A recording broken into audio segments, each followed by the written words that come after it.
Welcome to Leaders of the West, a podcast for innovators and changemakers. I'm your host, Jessie Jarvis, the founder of the West, and I'm sitting down with agriculturalists, entrepreneurs, executives, and everyone in between with the goal of digging into the strategies, mindsets, and lessons that have been crucial to the success of ag and Western.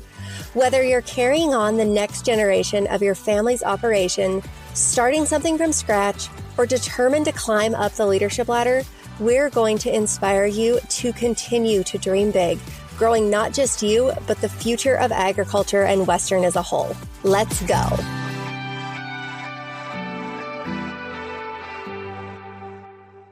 Welcome to a very special bonus episode for Leaders of the West. This is one of our first bonus episodes, and you are going to be seeing a few more of these over the next few months. So if you're excited about that, good news.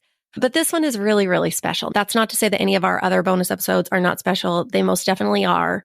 But I want to tell you a little bit more about, obviously, why we recorded this, and then just like all that's led up to this moment, if you will. So this episode, these are recordings that we were able to do in partnership with Dallas Market Center.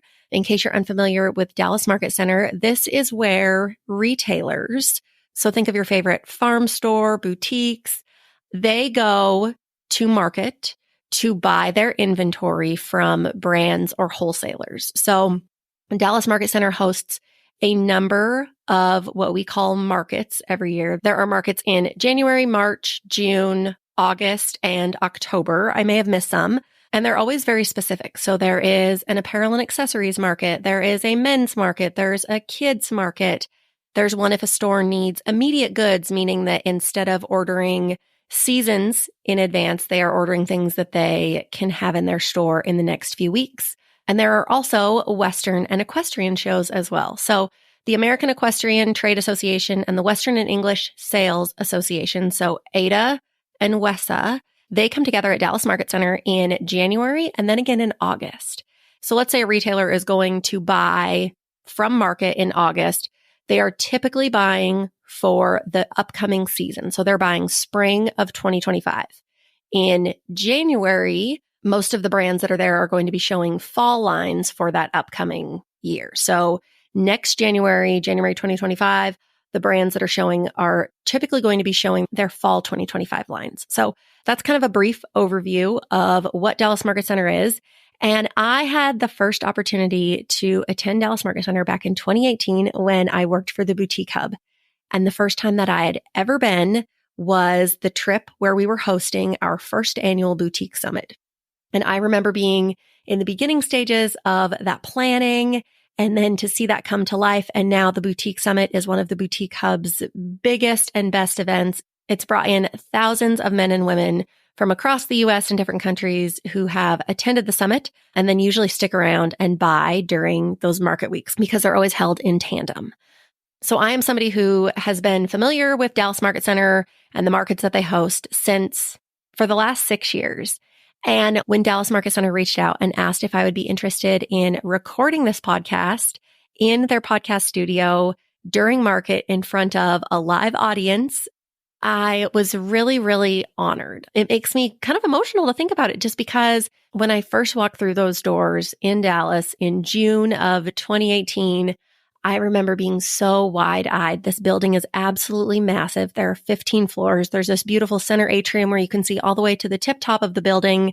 And then to see all of the people and all of the relationships that are formed and all of the products that people are designing and how far they're working ahead, but they're also working in the now. Like, it really is something absolutely magical.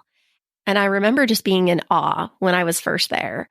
And you guys have heard Ashley Alderson. She has been a guest on this podcast. She is the founder and CEO of the Boutique Hub.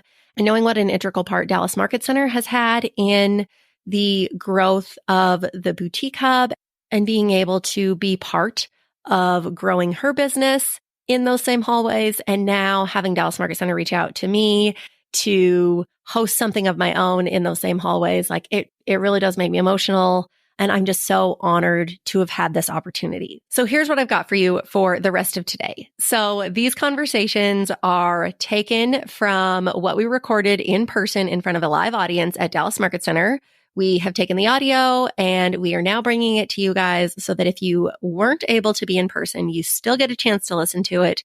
These really are some of the coolest conversations that I've been able to have with some very well-respected leaders in the industry, whether it is in the Western sector, the equestrian sector, or Dallas Market Center as a whole. So without further ado, that's probably the longest introduction I've ever given to an episode. But here we go. Leaders of the West, live from Dallas Market Center. Welcome to today's episode of Leaders of the West. We are recording here at the Dallas Market Center. I am Jessie Jarvis, for those of you guys who are in the crowd who are maybe not familiar with me. And I am so honored to be here and to get to share the love of Dallas Market Center. We have a few different guests today, and our first is Cindy Morris. You are the president and CEO of Dallas Market Center. Welcome. Thanks so much, Jessie. I'm thrilled to be here with you. So for those, again, I feel like most people in the crowd who are familiar with Dallas Market Center, they obviously know who you are. But for those who are listening to this at home, can you tell people a little bit about yourself and then your position here at Dallas Market Center, what you guys do? Oh, absolutely. So, I probably have one of the most fun jobs in the world, first of all, because being in the fashion business, and we do fashion, we do gift, we do home, we do lighting, but we're where all the new product is launched and introduced, and we are a wholesale to the trade only market center. So you have to be a retailer to be able to access the building. So I always say we're kind of like the shopping mall where all of the retailers come and buy their product. And right now we're in the middle of one of the most fun events we do all year, which is our women's and children's apparel, Western and English show. So we do 2 Western and English shows a year, and one in August and then one in January. And we absolutely love it. We had a fashion show last night where all the latest trends come to life down the runway. And tonight we have a great party. Justin's co-sponsoring it. I think we're going to have the Texas Ranger World Series trophy here tonight. Oh. So lots more fun to come. Well, you are so right. And I don't think, especially for those listening at home, you guys are busy year round. There are markets in January, March, June, August, October, and not just apparel. You guys are the world's largest home of lighting, and you have shows, that span any kind of thing that somebody is going to buy in a store. Basically, somebody found it from here.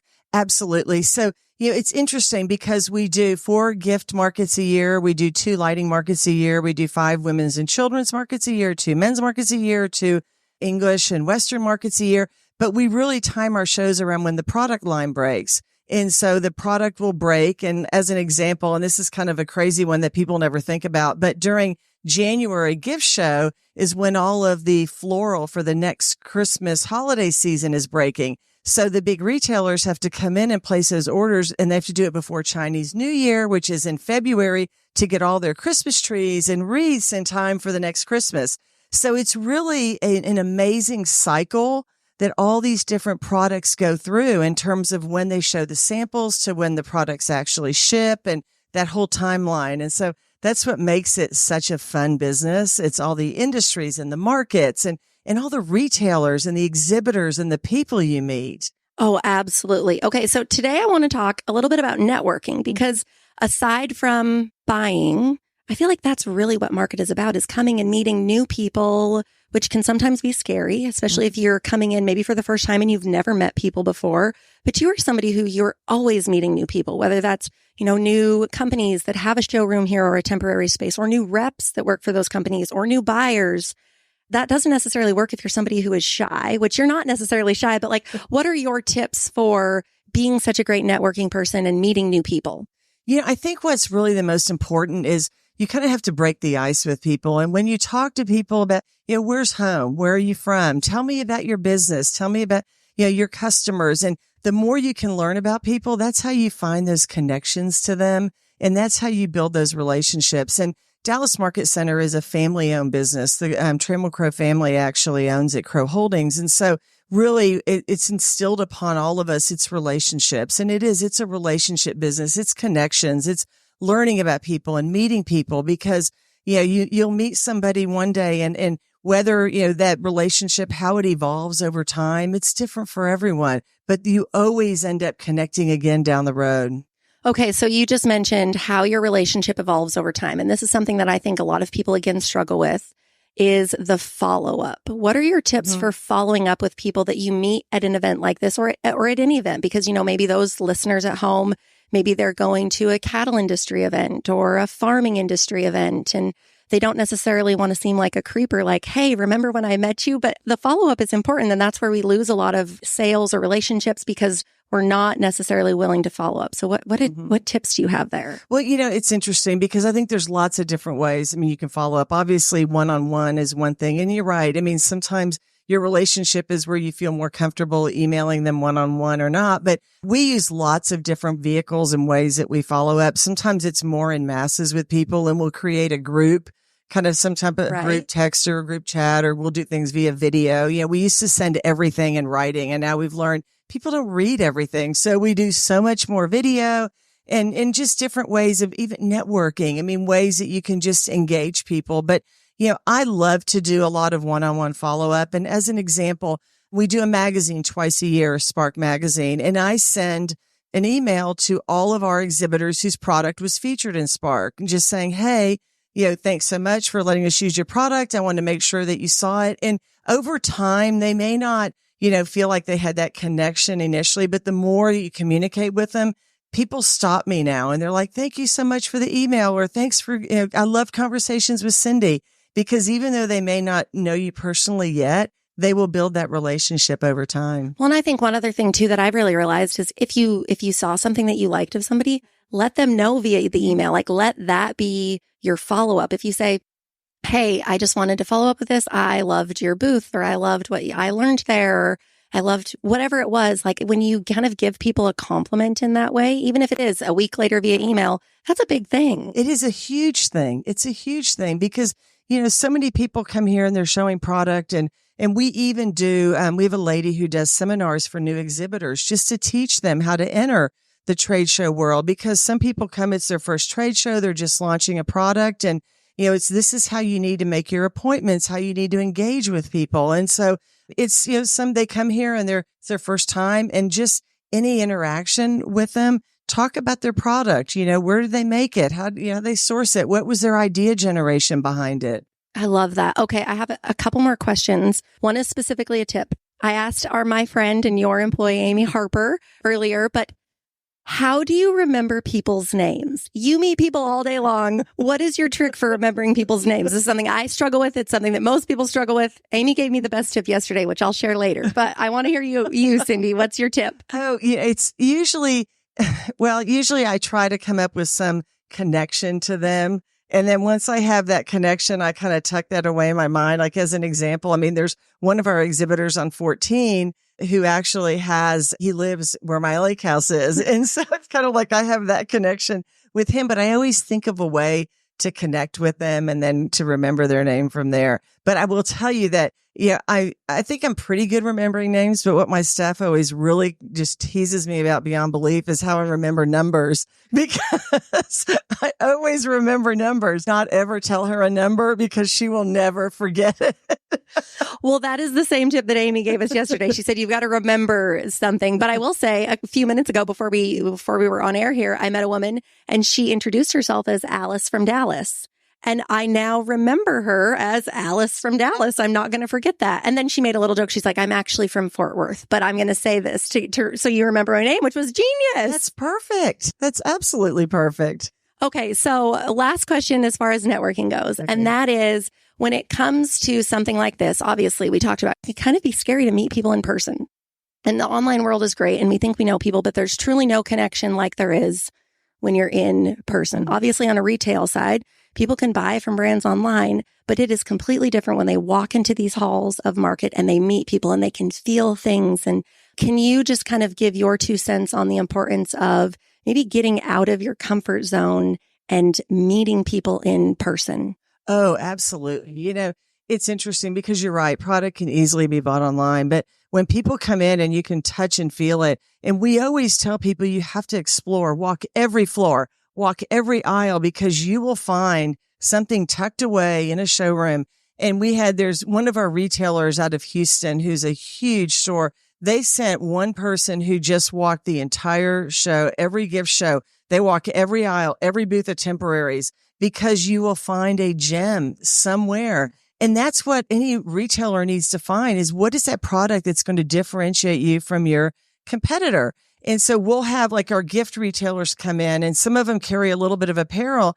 And I always tell them, I say, you have to come to an apparel market because otherwise the apparel you're buying is the same product every other gift store is buying. Yes. So you have to come to an apparel show, walk these floors because you will find something amazing. I promise you. Well, yeah. And for those people who are, maybe listening at home and they're not part of the retail world, you can use that example for whatever industry you are a part of. It is, the value of meeting people in person is bar none. Oh, it's huge because once that person meets you and then, they're going to remember you. They're going to follow up with you when they have a new product, when they have something that will fit for you, they're going to call you. You're going to have first crack at it. And that's what's going to make you successful. Yes. And two, just being able to continue to build those relationships. That is something that, and I think we all feel that our world is really missing relationships right now. And that's where so much value can be had. You're absolutely right. You're absolutely right. And I will say that within the Western and the English business, the relationships are so strong and they're so deep and people are so welcoming and they want to meet you. They want to know your story. And it's such a close community.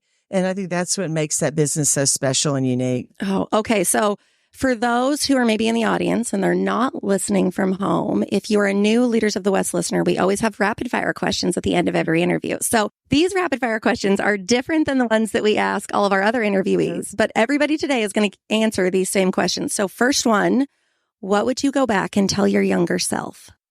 Always take advantage of any opportunity you're given. Oh, never say no. Never say no. And it's interesting because, when I started at Dallas Market Center, I started in the corporate marketing department kind of as an advertising account executive.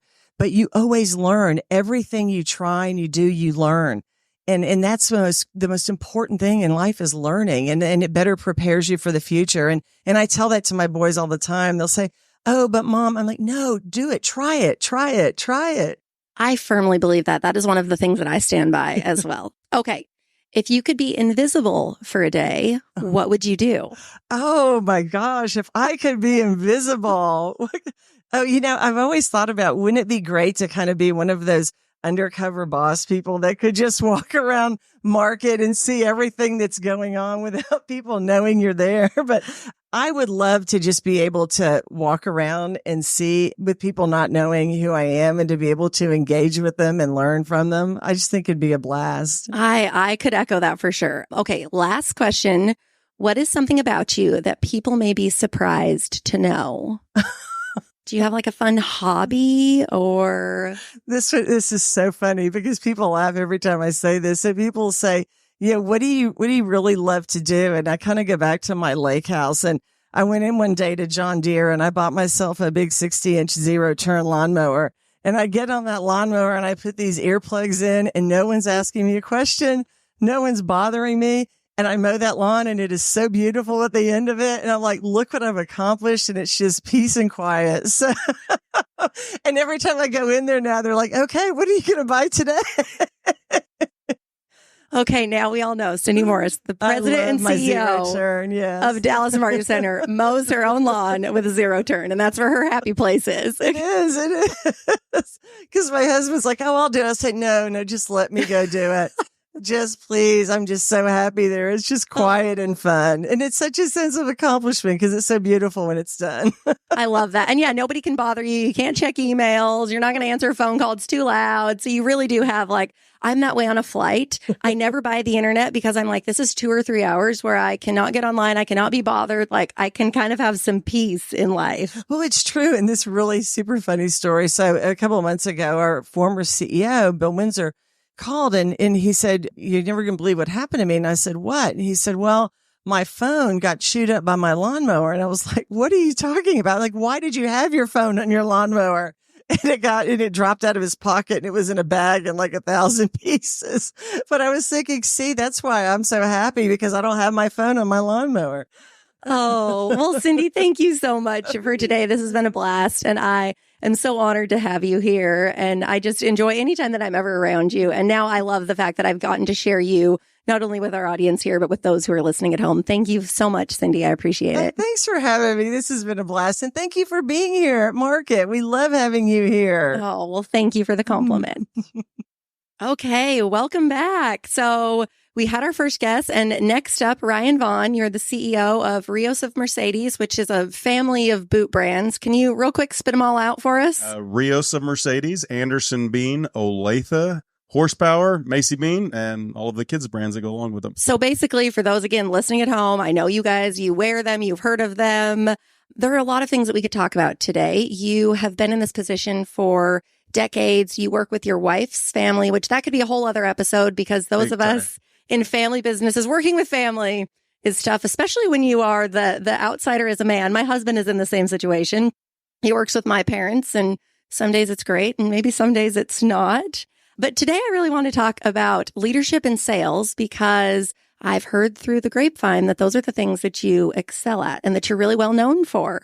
So you seem a little shocked. You just do your research. It's very impressive. I mean, my neighbors call me Nancy Drew for a reason.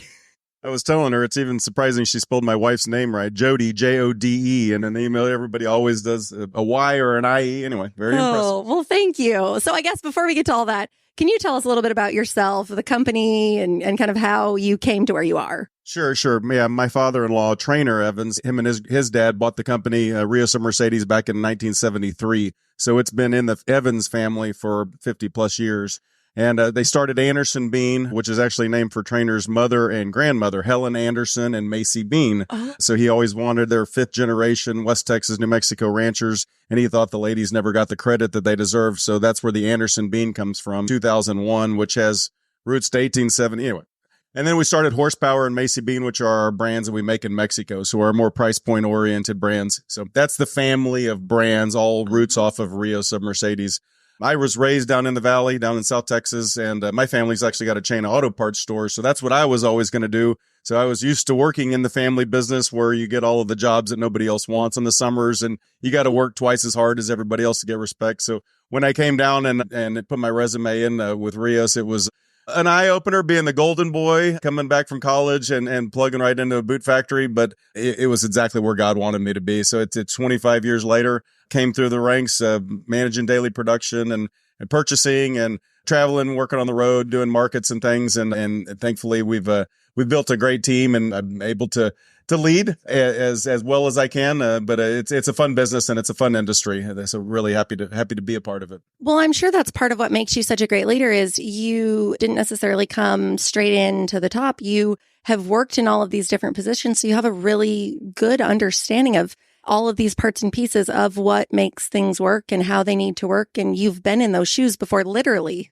Yeah, I think that's in any time you can start. Obviously, I wish people say, can you make a boot? No, it's kind of the same way with cooking. I don't know what good cooking, how to get to the point, but I know what it's good afterwards. And so putting the pieces in place and really just working with giving the team members great opportunities and giving them good materials and building good relationships. And I think that respect is earned, not given just because I'm given a title or the son-in-law role. And I think they appreciated that. I mean, it was, you're working with bootmakers that have been there for 30, 40, 50 years, and you've got to show them that you're really in it to build up their abilities to work and to do the things that they enjoy. But it comes with time.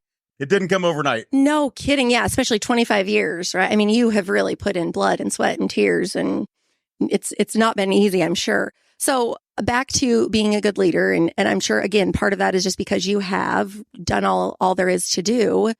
How does that help you just empower your employees? And how are you a good leader to them? Well, and I think I can't not start with this is it's because Lord's given me the gifts and talents to be that and really that servant. There was a point and you said the question to Cindy about would somebody be surprised? I really thought I might be called a minister to a priesthood at one point in college. And I realized through prayer and discernment that I could do that in my community and my family, my wife and kids, and in my job. And so I really feel like my job is to share Jesus with each of our people that, our team members and our retailers, even if it's not through words, if it's just through actions and how I serve and how I care. And so it's part of my mission, I feel like, and I guess that's felt maybe the gift of the Holy Spirit that others can feel some of that.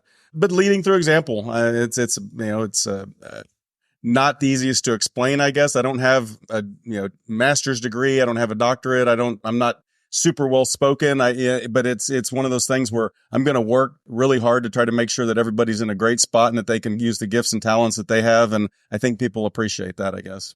Well, I would disagree that you said you're not a great speaker, because I think that you are very well spoken. So one of the things that's unique about you guys is you have a number of brands within your company. And within that, there are also a number of teams, right? We have a marketing team, we have a sales team, we have the administrative team. Those teams, how do you ensure that they have what they need? Because sometimes what the marketing team needs is the opposite of what the sales team needs. And we need them to do their job and to kind of be in their silo, but we also don't want them so siloed that they're not working together, again, across all of these different brands within your company. So how exactly does that work? Or how do you make sure that everybody feels like they have what they need, but then you're also always doing what's best for your business? I think it goes back to what really kind of makes us different in the industry is I feel like we're pretty good listeners. We don't do any direct to consumer. So everything we do runs through a retailer, which is why Dallas Market Center is so important to us. I mean, we live and die by the retailer. And so listening here at these markets and understanding what we need to be doing, what if they're expanding their store and they need some signage, or they're putting a billboard program together, or they're running a radio ads, or they want to put on a trunk show or an event, and then our marketing team can pivot as opposed to coming and saying, here's the banner program, here's the signage, here's the merch, here's the dictating what we can do, as opposed to listening and understanding how we can better service our retailers. Because without them, I mean, it's amazing how you can go to Oklahoma City and be at Little Joe's right in the Stockyards and right across is Langston's, two completely different retailers that need completely different things from us, from a product wise, from an assortment, from a marketing side. I mean, we just were getting pictures of some of the window clings that we did at Little Joe's, and his customer base is extremely different from Langston's just right across the street from him. And so we have to pivot, and we can't have team members that don't understand without listening what their needs are. And so that's why we've got probably 15 of our team members up here at Market, because this is so important to us, is really understanding who our customers are and how we can better service them. And so building the team around that, I don't know if I really answered that question now that I'm thinking about it, but we don't dictate what our team members need and can offer. We've got to really respond to what the niche is that we need for them.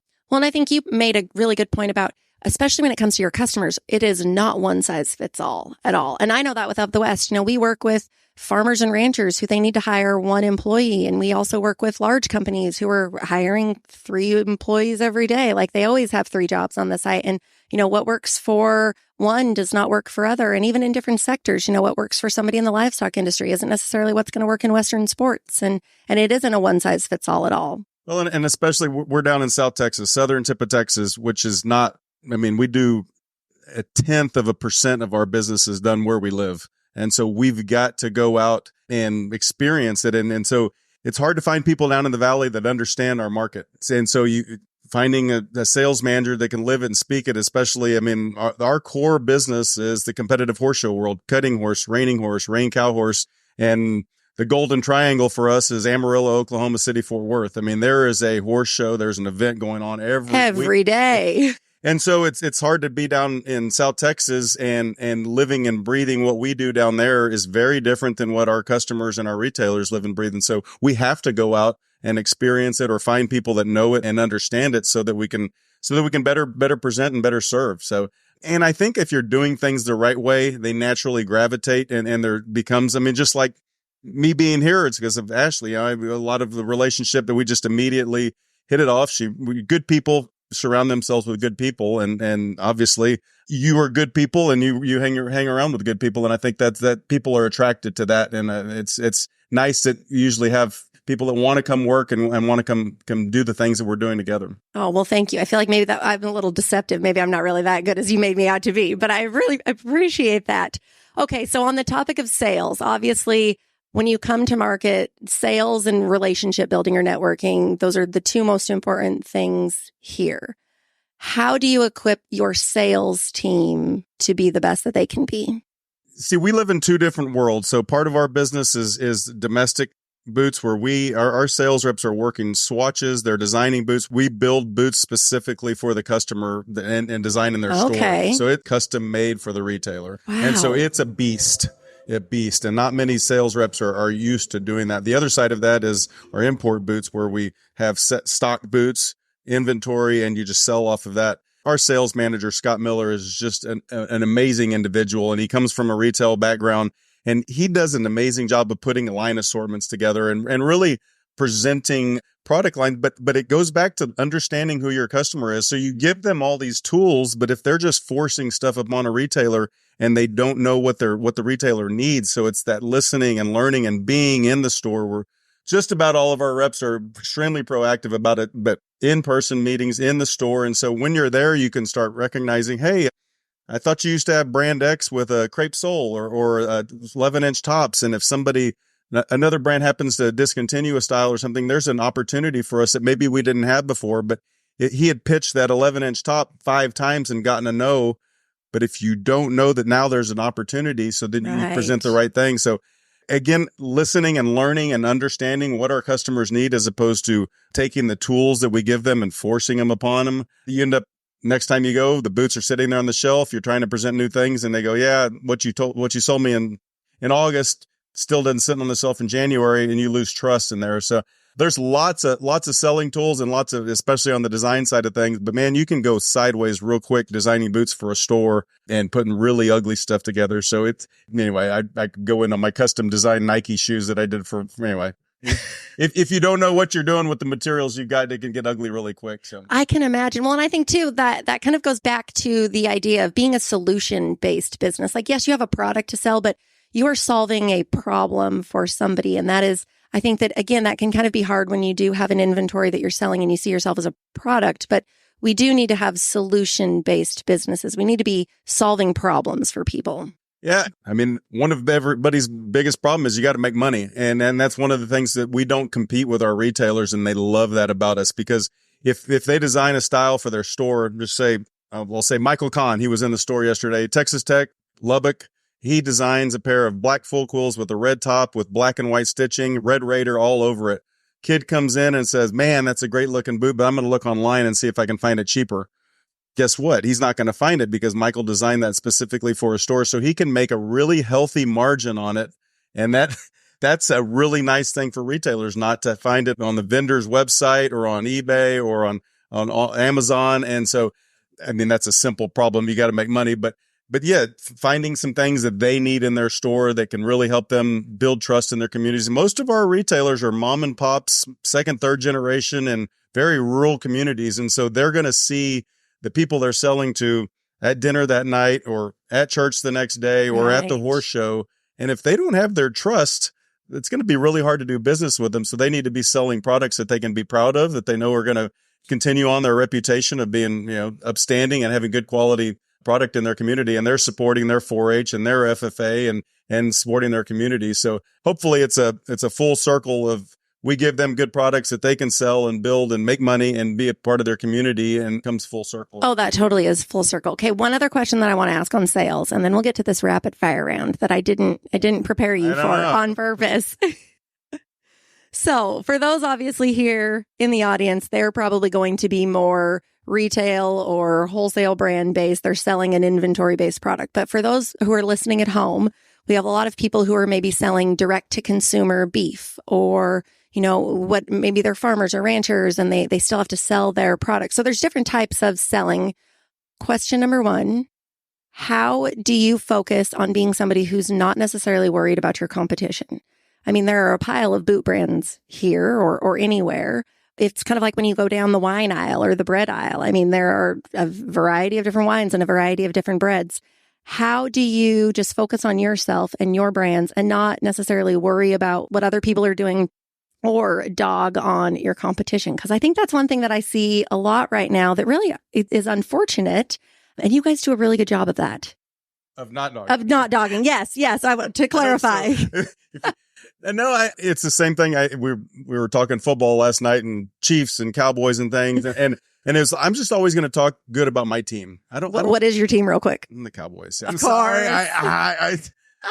Danny White, Tony Dorsey. Yeah, I'm an old school Cowboy fan, but I'm not going to dog Mahomes. I love Mahomes, but it's really easy to talk bad about, but just talk good about what you do. And when you do things that you can be proud of, we build really good domestic product, but we build really good stuff in Mexico too. And so I'm proud of the products, and I'm going to tell you the good stuff about our brands, we wave the banner high that we are not direct to consumer, and we want our retailers to appreciate that. But I don't need to say bad on this company or bad on that company that they do compete. It's just, I'm going to tell you what we do best and what we do good. The whole idea of having to bash somebody. I think that's a lot of where our country is so divided. It's just, let's just talk about what's good and not bring somebody else down to build yourself up. Well, I completely agree with that. And I've often always thought too, if I have to say what somebody is bad at, I must not actually have anything to hang my hat on about what's good. Like if I should just be able to talk good about myself, if I'm the best candidate or the best person to help you find a job or, whatever it is that I'm doing at the time, if I'm the best, I should be able to talk about the things that I know I do really well. And I shouldn't even necessarily need to bring a competitor into the conversation. And I think everybody does good things. Like there are competitors for Of the West and they're great at what they do. There's no doubt about it. But so I'm never going to discredit them for that. And I think that will, naturally you're going to have people gravitate that appreciate that. Yes. And I think that's where the building those relationships, again, you're talking about how do you do it direct to consumer? That's a tough one because you've got millions of people you're talking to as opposed, I've got to speak to 45 retailers that are coming here, but they're going to value your values whenever they can see them and feel them and understand the energy in the room, the positivity, the knowing your Christian conservative business is trying to do things the right way. They're going to want more from you. And even if it's not something extremely unique or different that you're offering, they're going to want to do business with you because of who you are. And it took me a while to understand that because I always wanted to, in each product line that we had, I wanted to be the very best at that product line. I didn't want to be a chaser behind somebody else that was doing it better than I was. But then it got to a certain point where it was like, it's just a black basic boot. What is my niche? And my niche was me, but our company. It was, they could get that black boot from 10 other companies, but those 10 other companies, they didn't want to do business with. And they came to us for those basic things. And so that was a real, very gratifying whenever it wasn't an outstanding product or extremely uniquely designed. It was just that they like doing business with us. And I think that comes from the ground up on how you carry yourself, how you build your business and your team members around you and how you speak about products and other people. Well, and I think too, when somebody's worn your boots and they love your boots, they're going to come back. When somebody's eaten your steak and it's the best steak they've ever had, they're going to come back. Like if you really are putting out a great product, if you don't have repeat customers, maybe that's the first thing to look at because you want to have repeat customers. If people aren't coming back, then that's a sign that you probably need to work on things internally within your company for sure. And that are forgiving too, because we screw up a lot. But if we were giving them 5 things to say no to, of things we were doing wrong and the product wasn't quality and we were not good people, then it'd be really easy for them if quality was, if they could to drop us. But if you got the 5 things and that one bad thing, they're a little bit more forgiving, I think, because making boots in America, going to get boots out the door that look like they're worth $1,000 on the shelf. It's very challenging. I mean, they need to be nearly perfect. And so our retailers expect that from us, but they're also fairly forgiving whenever we've got to make it right. So. Oh, well, that's a perfect way to end this and get to this rapid fire round. Are you ready? Are you ready, Ryan? Okay. What would you go back and tell your younger self? Take typing class more serious. I did not take typings, and it's amazing. I mean, y'all know emails. It takes me so long. Thankfully, voice dictation has helped a lot. I think the other thing is Spanish. I was a goof off in high school. And I lived in the Valley. I knew I was going to go back to the Valley, and I don't know why I didn't take Spanish more seriously. But when my wife and I got married, we moved down to León, to Guanajuato, to really tune up on my Spanish and learn the leather industry. I mean, León is just about every bootmaker's making some sort of product in León. It's tanneries and factories and machinery and materials. And anyway, I should have taken the Spanish side much more seriously. That's why all 3 of our daughters went to a dual language school. They're all fluent in Spanish. We wanted to make sure that they got it from the beginning, but Spanish and typing, I think.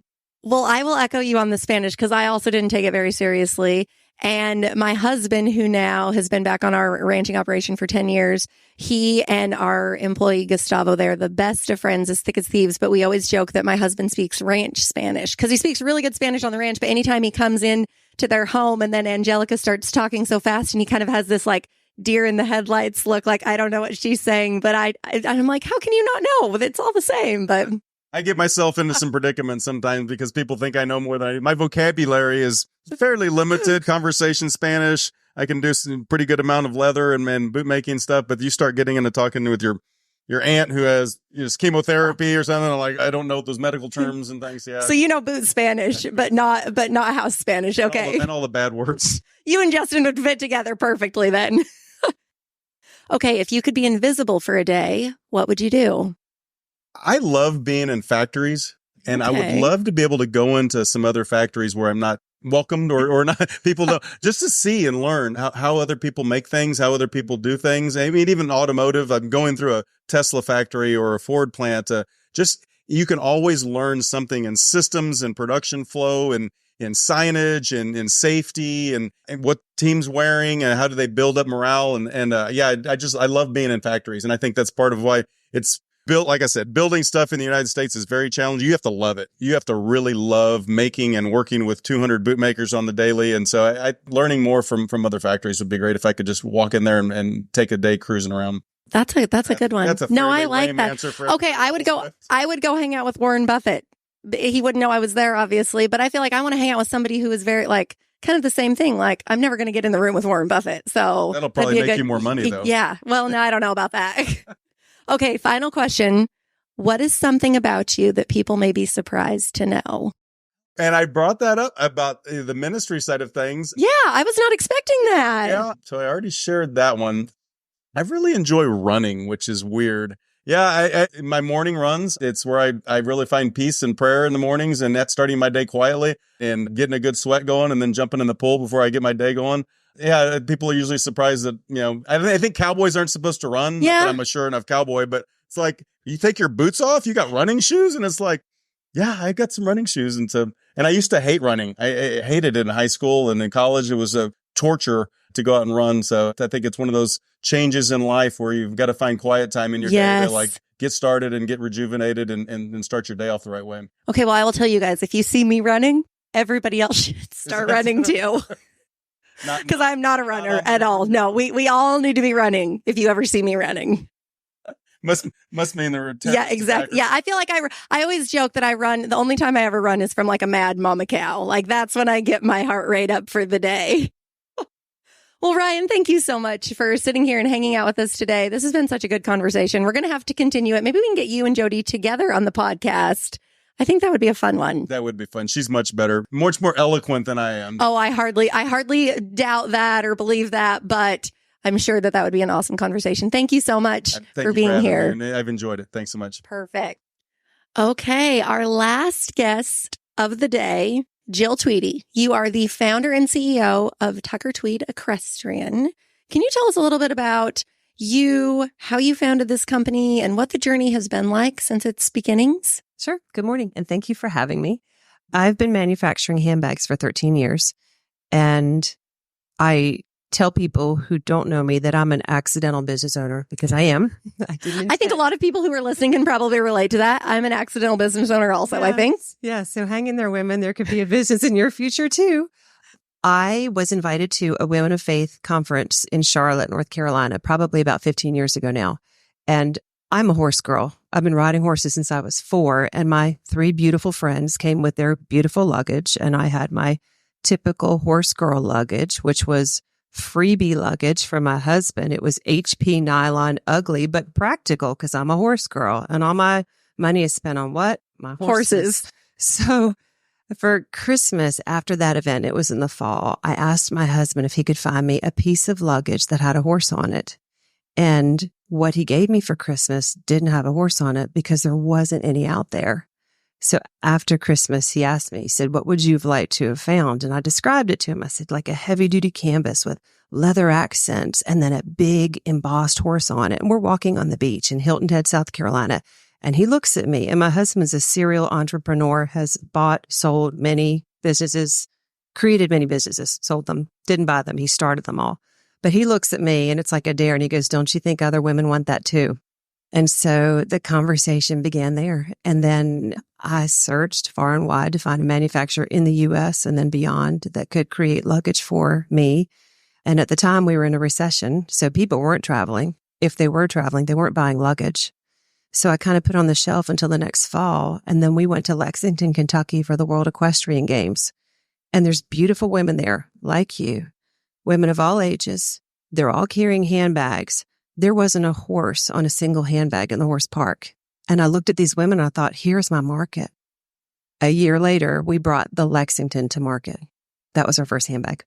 And it began. It began. And then it began. Yeah. 13 years later. Is that right? Well, so we've been doing it for 13 years, but like the initial inspiration and then another year and then another 6 months. So it took, honestly, almost 2 years to debut a product in December of 2011. Well, I think that's an important note that I wasn't necessarily going to ask you about, but even with Of the West, it took us 9 months to build this platform. And even then another year after to really like get it off the ground and test it and get things figured out. I mean, that's almost 2 years of your life just in that initial phase. Things are not an overnight success. We know this and we teach this, but man, it's kind of easy to think like, oh, this is going to just take right off instantly. And I don't necessarily think anything in life does. I agree. And it's interesting. I never stop and think how long that process was, but it probably was a full 2 years. Because then you're trying to find a factory, then you're testing prototypes, and then you're looking at this thing and you're going, are other women going to like this like I do? That's always the big question. You know, is someone else going to be as drawn to it as I am? Oh, absolutely. So one thing that I really want to talk to you about, because in that 13 years, a lot has happened, especially in the economy. And you've seen the highest of highs and the lowest of lows. And now, you know, equestrian is very mainstream. And, you know, it's just very interesting times throughout that 13 years. And I think that you have a really interesting perspective on that. So how have you gotten through, like, what have you noticed as being the best? And how have you gotten through kind of the tougher stuff? We're definitely in an interesting time. And we've been there before. I think it comes down to the basics of good business, which is a great product and great relationships. One thing for us that I think has been really important is leaning into recommendations and advice from our retail partners, which are all tax stores. When I come here, and I was just sharing with Cindy earlier that obviously selling our product when we're here is huge, but just as beneficial is the relationships and talking to people about what do you want? What do you see? What do your clients like? And we are so creative in this space because women are talking about ideas and colors in the next design. So I think listening to the peers in your industry is important. But one of the things that, getting back to products, is Rose Stake from Equisnow in Ohio asked me last year, she said, Jill, I want to see you design more. She said, I want to see a whole bunch of new things. And I listened, and we have 7 new things at this show. Like Cassidy McCullum, who's over there on our staff, she redesigned our booth so that we could clear those 2 tables in the front. So it's nothing but new products. And guess what? Everyone's buying all of our new products. So I think delivering lots of new things. And if you're stuck on ideas of design or what to do next, talk to the people in your industry. Come to meetings like this, come to the dinners like this, attend the fashion show, have these conversations, because really the people here are so valuable for all of that. I think that is a good point. And I will say too, because feedback can be hard to receive, especially when you're the owner. Like this is your baby in a way. And so it can be hard when people have, you know, things that they're going to tell you that, oh man, I guess it doesn't work the way that I thought it would. How do you take that criticism and turn it into forward momentum for your business? How do you not take that to heart? That's a great question. It's funny. I'm very comfortable talking. Anyone who knows me knows I'm comfortable talking, but I'm really good at listening too. I'm a sponge. So when a woman talks, I really stop and listen. And we have 2 products that we changed because women made suggestions, and they're always the best ideas. Like, for example, we have a beautiful clutch that I created because I wanted something horse girl-ish to take to weddings and cocktail parties. I wanted something with a horse on it. And I created the cocktail clutch. It was in my brain as a design for several years, and it looks like an envelope, and it's finished with an exotic skin. It's a beautiful purse. But my stores told me, Jill, it's just too small.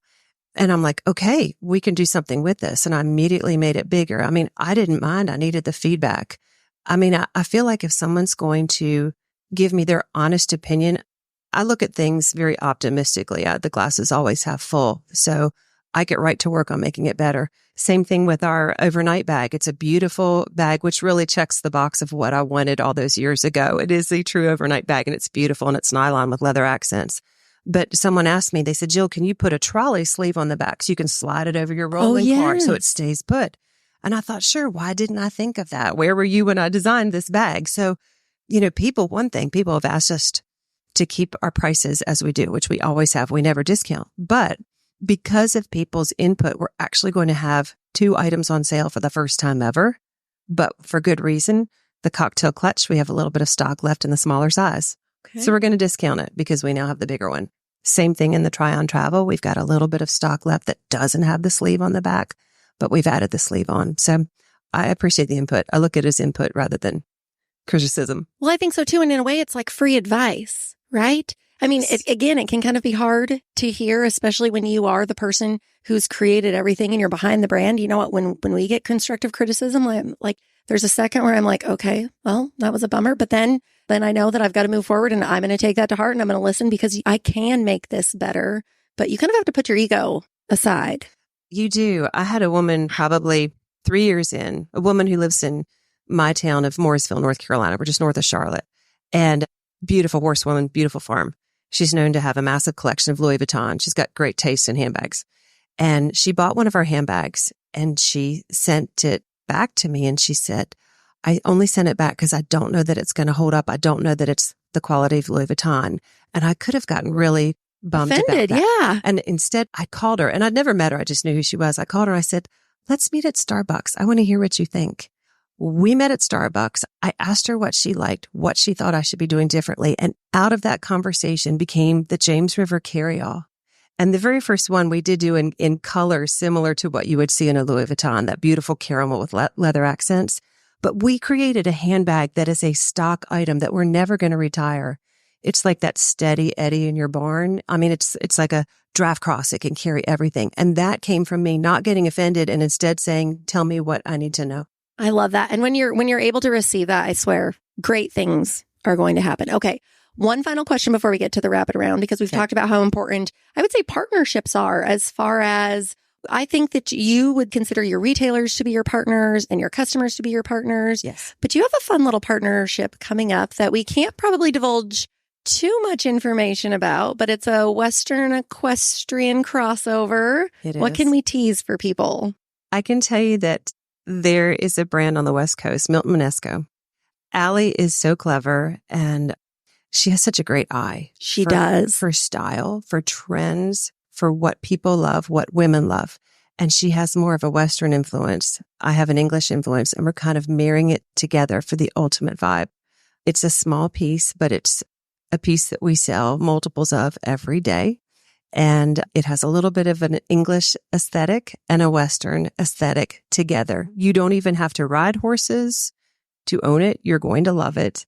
And she's so aware of how most likely it will be received so well that we're going to wait and not share any photos until it's stocking in October. It's here and our retail partners get to see it and they love it. They've all ordered it, but we won't share it with the public for a couple more months. Okay. So for those in the audience here and listening at home, you can find this sometime in October. Allie, Milton Manesco, Tucker Tweed. Yes. Best collaboration ever. Yes. Yes. It's going to be a cool vibe. Okay. Well, that's the perfect way to end this conversation. But now we do have to get to this rapid fire round. What would you go back and tell your younger self? It's going to be an amazing ride. Hang on tight. I feel that. I could echo that. Yeah. If you could be invisible for a day, what would you do? I just told Amy this. I love this question. I would walk around in Ralph Lauren's studio. Okay. Can I tag along with you too? After I go hang out with Warren Buffett, I want to come with you. I love Ralph Lauren. And actually, my right arm, Kelly Doherty, who isn't here today, her daughter now works for Ralph Lauren. Hattie Doherty, she's in New York working for Ralph Lauren. Oh. And it's just a beautiful thing. Oh my gosh. Okay. When are we signing up? We got to find that invisibility cloak first. As soon as possible. Okay. What is something people may be surprised to know about you? Oh, this is a crazy one. I don't think anyone knows this. Okay. I own 2 horses. I shared earlier. I've been riding since I was 4. I'm allergic to horses. Stop. You've ridden horses your entire life. You have an entire business dedicated to the equestrian life and you're allergic to horses? I am. So do you just like stock up on Benadryl before you go ride, or like what's the secret here? Okay. I used to live on Xyzal, which is like a better looking version of Zyrtec. And I'm also a health nut. I'm really very aware of what I eat and my health. And I've read that it's not good to be on allergy medicines 24/7 for years, which is what I did. So I've made some great changes in my life to kind of reduce bringing home coarse dander on me. Like, for example, I kind of wipe off before I leave the barn. I go into the bathroom, wash my hands, grab a rag, wipe off, like dust off head to toe. When I'm coming home, I have the windows down with my car. I leave my car in the garage with the windows down. Make sure I wash my clothes in the laundry room before they come into the house, that kind of thing. So lots of little steps. I even use a neti pot, which may sound kind of weird in a podcast, but a neti pot is a natural way to just clean your sinuses. So you're not having to take drugs to deal with what's in there. You're cleaning it out. It's a very safe, healthy thing to do. So, well, there's crazy, a doctor in the crowd and she probably agrees with everything that you just said. So it's crazy. It's weird to talk about, but I can't be the only one. No, I'm sure. Okay. Well, now if you are allergic to horses and you love them, now you have maybe some tips you might be willing to try. Okay. Well, Jill, thank you so much for today's conversation. This has been great. Where can people find you online? Tucker Tweed Equestrian. And it's just tuckertweed.com. Okay. tuckertweed.com. Okay. Well, thank you, Jill. This has been absolutely wonderful. For those of you guys who have hung out with us for the duration, thank you for being here. And as always, you can catch us back on Leaders of the West next week.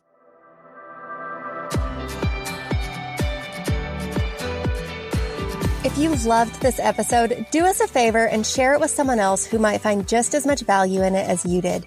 We're on a mission to continue to grow and strengthen the future of agriculture and Western industries, and you spreading the word helps us make more of a positive impact. It also makes a big difference when you take a minute to go rate and review the show. We can't thank you enough for listening, for sharing, and for loving Ag and Western as much as we do. We'll see you back here for our next episode.